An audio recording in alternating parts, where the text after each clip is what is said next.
Wall Street, the job creators, gambled our economy into oblivion. But they never paid the price. Remember George Bush? Hank Paulson, Secretary of the Treasury, well, kind of a stand-in because actually he was former chairman of Goldman Sachs, pretending to be Secretary of the Treasury. He took care of his buddies on Wall Street, but he was aided and abetted by none other than Tim Geithner, chairman of the New York Fed. And in fact, in one of the most outrageous moments of this whole scenario, Tim Geithner, now Secretary of the Treasury, although he wasn't chairman of Goldman Sachs, but it's probably in his future, he decided to pay off the gamblers 100 cents on the dollar when the government had to do the biggest bailout in history of AIG. Now, that was incredible, 100 cents on the dollar. Now, at the time, I proposed that, in fact, Wall Street should pay for its own bailout.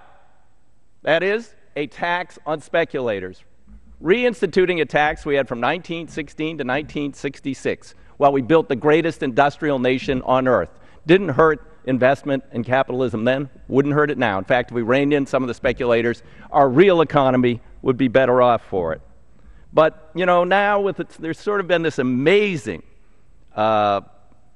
political and jujitsu where somehow the Republicans, aided by the Koch brothers, who've also subsidized the Tea Party, have changed the narrative. It was the government. It was overregulation. Overregulation? Oh, come on, guys. There were no rules. They gambled our economy into oblivion. You cannot pretend. You cannot pretend that this wasn't wild and reckless. But you've changed the narrative. You've took over the House. But now, this fall, something's happening. Something in this land is happening. I call it the American awakening, the occupation of Wall Street, which is now spreading to other cities across this country. They make fun of these young people because they're not totally focused on what they want. But what's happened is their future has been stolen from them. I saw some Fox commentators yesterday morning making fun of them, saying, "Oh, do you think they got time off from work? Oh, well, they don't have jobs, do they?" No, they don't have jobs. What are we doing to create jobs and give these kids a future in this country and rein in the gamblers on Wall Street and restore the real economy, the productive economy of this country? Nothing. In fact, you want to go back to 2008. That was your dream. It is time to begin to deal meaningfully with these problems in this country. And that we have the greatest disparity of wealth in our history. Corporate profits are up, jobs are down. CEO pay up, jobs are down. Bonuses on Wall Street, whoa, 6 figures, up, jobs down. It's time to rectify this. And I think the young people and the others who are joining them on Wall Street get it.